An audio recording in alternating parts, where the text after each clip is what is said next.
call her the Old Lady. She's an 040 narrow-gauge steam engine, and she works on the Talyllyn Railway in northern Wales. Built in 1865, she is the oldest operating locomotive in the world.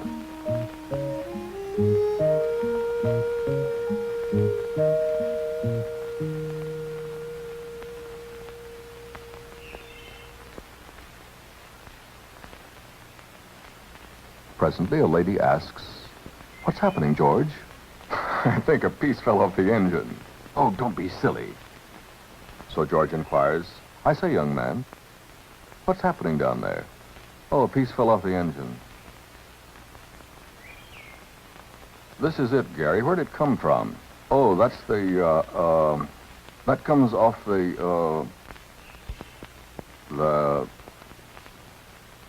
Oh, do without that."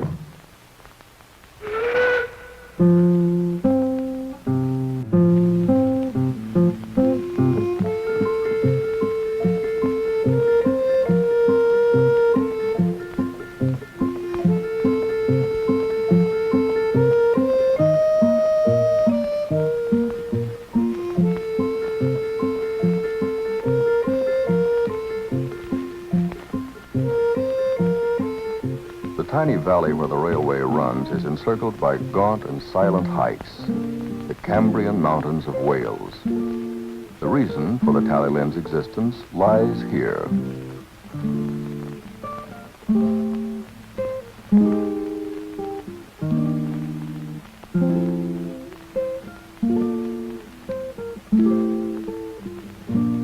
These were the quarries of Bryn Eglwys. Men dug slate here, and they built their buildings of it, and they lived in them for 90 years. And then the slate gave out. Down below, the quarrymen had laid a railway to carry their slate out of the mountains to the sea. When the quarries closed, the Talyllyn was about to be demolished. But a little band of enthusiasts showed up and objected. "It's too nice to scrap," they said.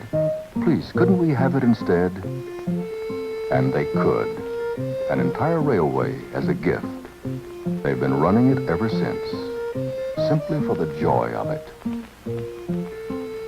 What sort of people are they, these amateur railroaders? Well, this engine driver is an actor on the BBC television in London. The fireman, on the other hand, is only 14 and has to spend part of his day in school. The brakeman, on leave from an overseas job with an oil company. The switchman, a bank accountant in Manchester. But running trains isn't all. They also serve who only stand and bash things with a sledgehammer. Here in the switchyard, other volunteers are at work cracking down the intricate ills of ancient equipment.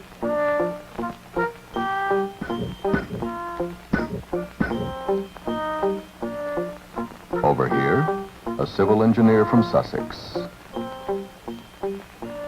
A Yorkshire bus driver.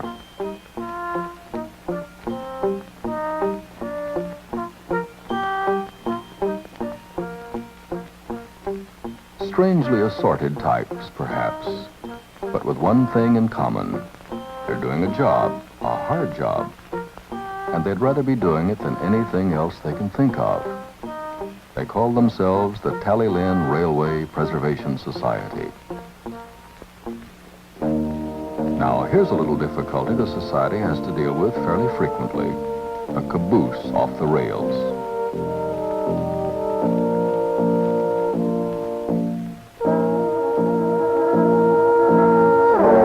Well, no. But someone has another idea. Someone almost always does.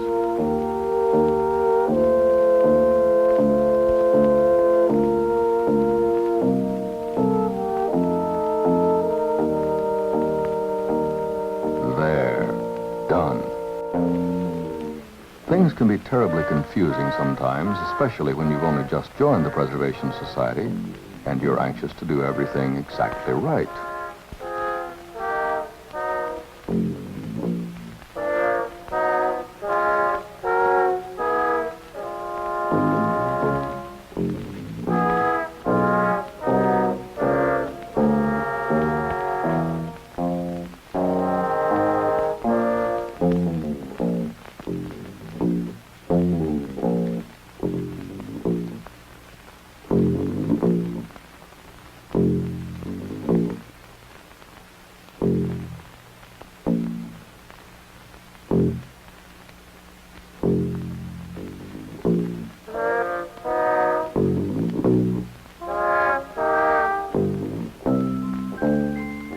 Most of the society's members know exactly what they're doing.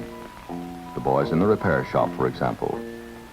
Engines that have been pounding up and down that bumpy track since 1865 develop all sorts of obscure geriatric complaints, and these fellows have to be ready for anything. One of the things steam engines often do is spring a leak in the boiler. This requires welding.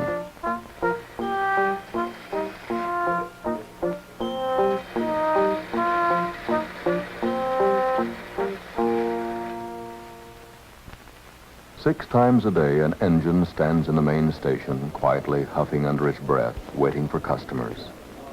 Just as people come 100 miles or more to work on the Talyllyn, so others come from as far to ride on it and to see the valley of the Avon Bethayou through which it runs.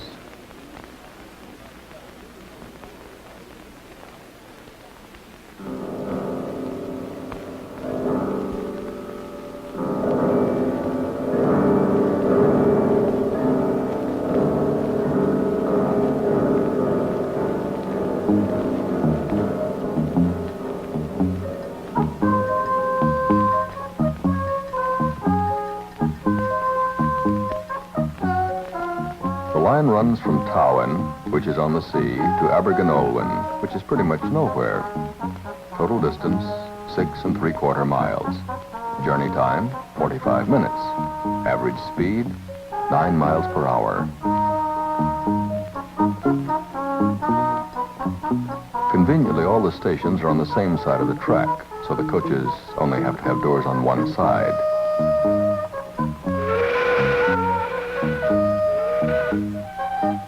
To make sure trains pass neatly at sidings instead of colliding on the main line, drivers pick up something called a staff every so often. Before he can enter a new section, the driver must have the proper staff with him. Since there's only one per section, this is an ironclad guarantee that nobody else will be coming the other way.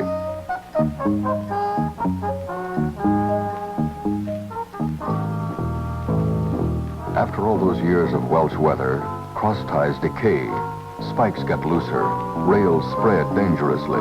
Finally, a wheel jumps the tracks, and then...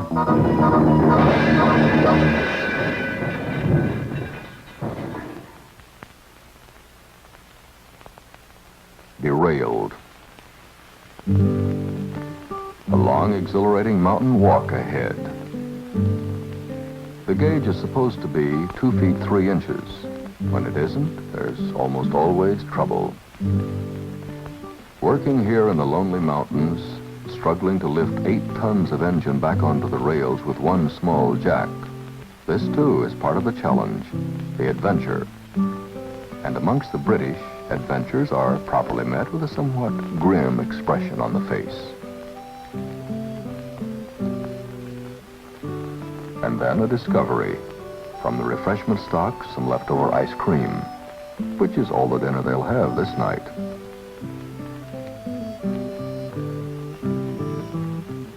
And so the engine sits, being wrestled inch by inch back onto the rails. It's past midnight before the job's finished. Every morning, some hapless volunteer comes down to the engine shed in the cold Welsh dawn to start fires. First, some cotton waste soaked in gasoline, then a few discarded cross ties. Later on, when this is burning well, comes the coal. 2.5 hours later, the kettle boils. This rig is a construction train, off to replace some more of that moldering track. Yard by yard, the Preservation Society is relaying the entire line.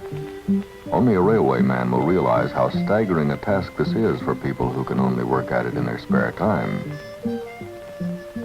Second-hand standard gauge ties, sawed in half for the narrow gauge.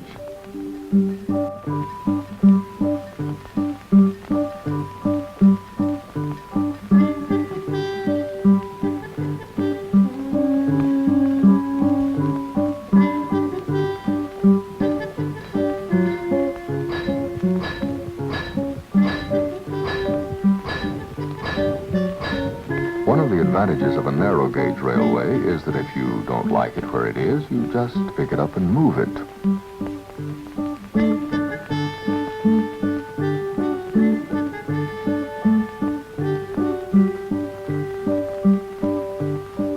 As the last ballast is tamped in, regular service gets underway again. In the switchyard, the old lady starts off, sprightly and full of zip, to pick up her train.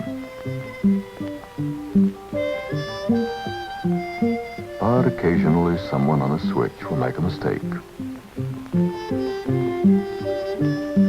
And some of these mistakes have to be discovered the hard way.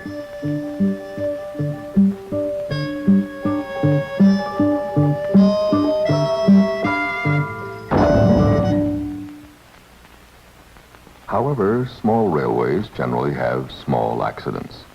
The wagon will need a little repair, but the old lady goes right off to work again.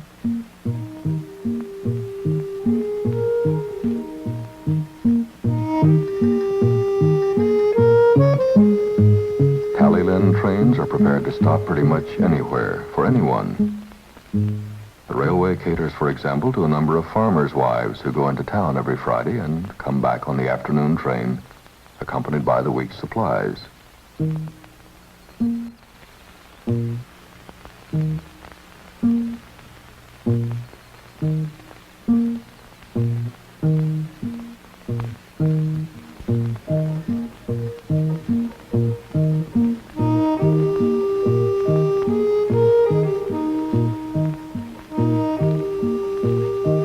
This, then, is the Talyllyn Railway and its Preservation Society.